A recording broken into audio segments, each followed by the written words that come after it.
Assalamualaikum warahmatullahi wabarakatuh. Bismillahirrahmanirrahim. Perkenalkan, nama saya Muhammad Fahri. Saya dari kelompok 2 mata kuliah pendidikan anak berkebutuhan khusus. Pada hari ini saya akan menjelaskan tentang penanganan ABK tunanetra dalam dunia pendidikan. Oke, langsung saja. Pertama, ditinjau dari segi jenisnya, layanan pendidikan bagi anak tunanetra meliputi itu ada layanan umum dan khusus.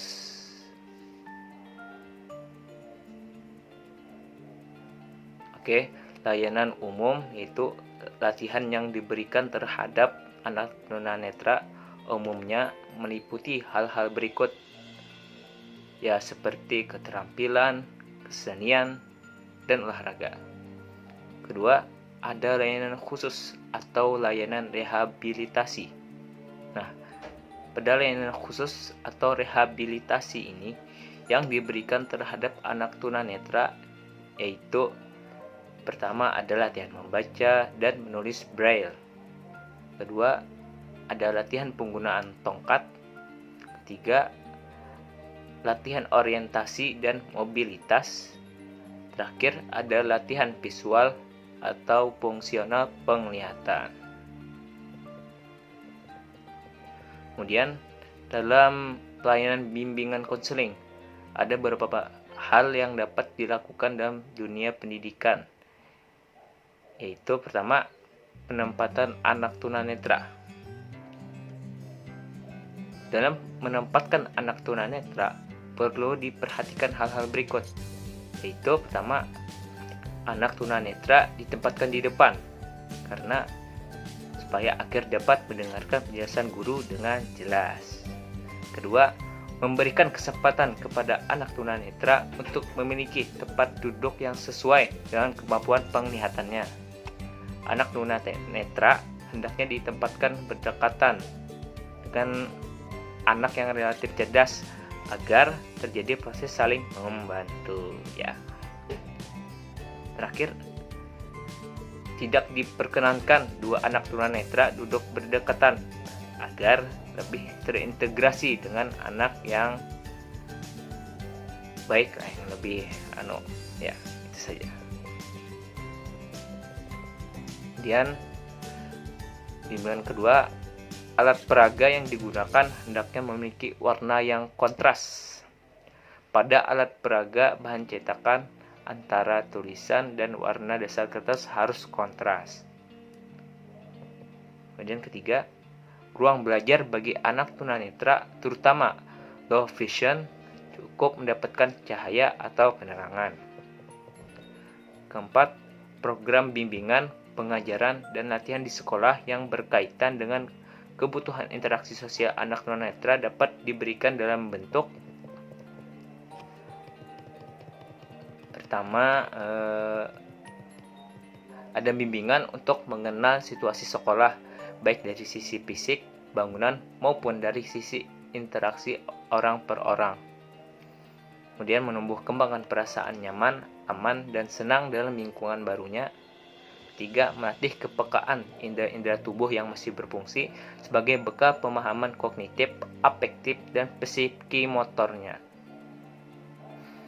Keempat, melatih keberanian anak tunanetra untuk mengenal hal-hal baru, terutama hal-hal yang tidak ia temui ketika ia berada di rumah.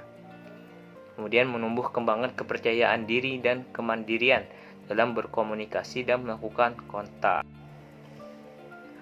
Anak-anak yang mengalami ketunanetraan sangat bergantung pada indera lain dalam dirinya untuk menyerap informasi di sekitarnya. Menteri Kesehatan Malaysia menerbitkan buku Manual on the Management of Children with Visual Impairment yang di dalamnya mencontohkan rancangan metode pembelajaran yang mempergunakan indera lain yang dimiliki anak tunanetra. Di antaranya, pertama, itu ada sentuhan. Nah, pada sentuhan ini, maka metodenya pertama, tuntun tangan anak-anak untuk menyentuh benda-benda. Kedua, beri anak berbagai macam benda atau objek dengan berbagai tekstur, bentuk, dan ukuran. Ketiga, beri kesempatan pada anak-anak untuk menjalankan aktivitas sehari-hari seperti bermain, mengurus diri, berkumpul bersama keluarga, di dapur, atau di taman. Kemudian metode kedua ada pendengaran. Nah, pada pendengaran ini pertama, berbicara dengan anak di berbagai kesempatan, menyebutkan nama benda yang berada di sekelilingnya, dan memberitahu keadaan di sekelilingnya. Kedua, dorong anak untuk banyak berbicara dan bertanya. Ketiga, hindari untuk menggunakan bahasa yang datar dengan anak-anak. Keempat, pastikan orang di sekitarnya sering berbicara dengan anak tersebut. Dan rancangan ketiga yaitu ada dengan indera bau. Dengan indera bau, maka pastikan anak-anak sering didorong untuk membaui benda-benda di sekitarnya seperti makanan, sabun, minuman, bensin, minyak wangi, dan sebagainya. Kemudian rancangan keempat, rasa. Nah, pada rasa ini, maka dorong anak memasukkan benda ke dalam mulut untuk meningkatkan sensitivitas lidah. Namun sebelumnya pastikan benda tersebut bersih dan aman. Kemudian berikan anak makanan dan minuman yang bermacam-macam rasa, tekstur, dan beritahu nama makanan itu.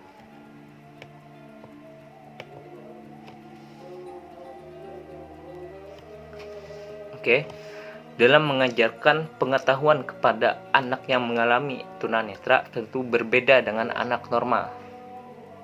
Cemilan dalam buku Special Education for Special Children, panduan pendidikan khusus anak-anak dengan ketunaan dan learning disabilities, memberikan contoh panduan bagi guru yang memiliki murid dengan masalah penglihatan. Di antaranya, pertama, beritahukan pada kelas kehadiran Anda ataupun orang lain. Kedua, panggil murid tersebut dengan menggunakan namanya. Ketiga, jauhkan murid itu dari cahaya yang menyilaukan. Kemudian keempat, gunakan perkataan yang sesuai dan spesifik apabila menyuruhnya melakukan sesuatu, dan hindari untuk menggunakan perkataan di sini, di sana, ini, itu, dan sebagainya. Kemudian jelaskan aktivitas yang berkaitan dengan penggunaan indera penglihatan. Kemudian terangkan dan beri kesempatan pada murid untuk membiasakan diri dengan keadaan di kelas atau tempat lain yang dekat dengannya. Kemudian beri informasi lisan mengenai perubahan apapun yang terjadi. Lalu gunakan buku yang sesuai untuk mereka. Kemudian walaupun murid mungkin dapat mengenali guru ataupun orang lain melalui suara mereka, selalu kenalkan diri jika berinteraksi dengan mereka. Terakhir, jangan berbicara keras di hadapannya. Kemudian, anak-anak tunanetra memiliki kebutuhan khusus dalam proses pembelajarannya. Untuk itu, mereka memerlukan media khusus untuk menunjang pembelajarannya. Di antara media khusus yang menunjang proses pembelajaran anak tunanetra itu, yaitu pertama ada huruf Braille. Nah, huruf Braille ini digunakan untuk keperluan membaca dan menulis bagi anak tunanetra. Menurut Kosasih menjelaskan bahwa huruf Braille merupakan kumpulan titik-titik timbul yang disusun untuk menggantikan huruf biasa untuk para penyandang tunanetra. Bisa kita lihat di sini.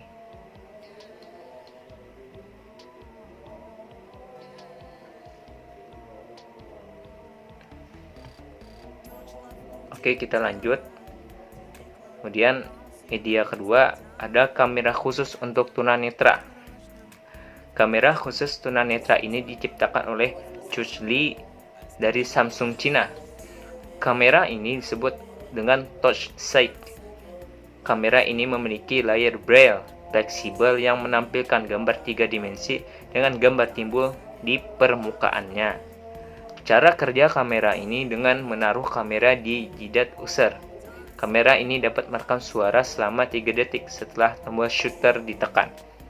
Suara ini menjadi petunjuk user untuk mengatur foto. Terlihat ada 3 orang menggunakan beberapa kamera ya, dan mereka ini tunanetra. Dan media selanjutnya ada media baca Kurzweil. Mesin ini dapat membaca suatu buku yang tercetak. Hasil huruf-hurufnya dikeluarkan dalam bentuk suara. Mesin dapat membaca buku dari awal sampai akhir atau mengulang-ulang kata, kalimat, paragraf dengan terus-menerus.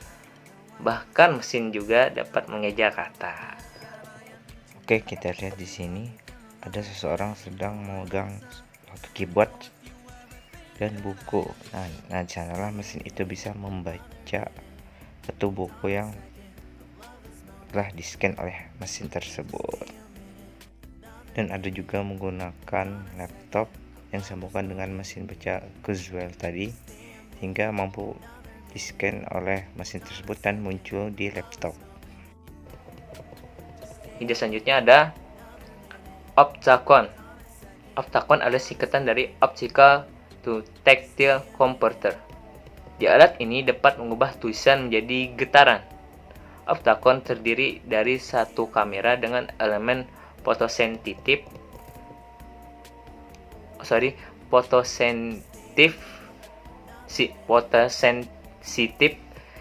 yang dihubungkan ke susunan sandiraba yang sesuai dengan huruf tertentu. Satu huruf yang dipindai oleh kamera akan menghasilkan pola getaran tertentu yang bisa dirasakan dengan meraba. Oke, bisa kita lihat gambarnya. Oke, gambarnya seperti alat getar baca ya. Ya.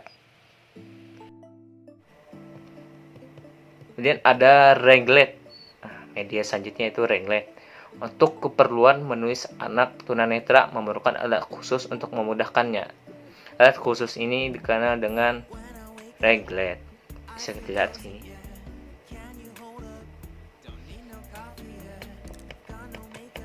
Kemudian ada media selanjutnya yaitu mesin ketik braille. Mesin ketik braille lebih dikenal dengan keyboard khusus untuk tunanetra. Keterampilan menggunakan keyboard ini sangat berguna untuk proses pembelajaran dan keahliannya. Bisa kita lihat bendanya seperti mesin tik.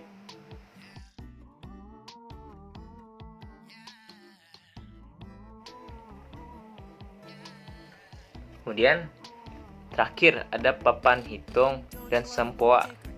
Nah, untuk belajar menghitung anak tunanetra biasanya menggunakan papan hitung khusus ataupun sempoa. Bulir-bulir pada sempoa memudahkan indera anak untuk belajar matematika.